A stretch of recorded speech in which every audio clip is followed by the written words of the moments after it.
ito yung ano natin, yung homemade incubator. Yan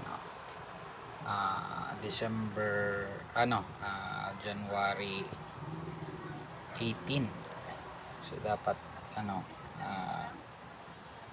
December 18.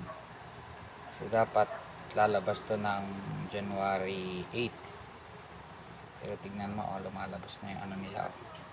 January 7 pa lang ngayon, pero ayan may lumalabas na yung ng chick. May butas na yan. May butas. So ngayon 7 pa lang, nilagyan ko na ng tubig.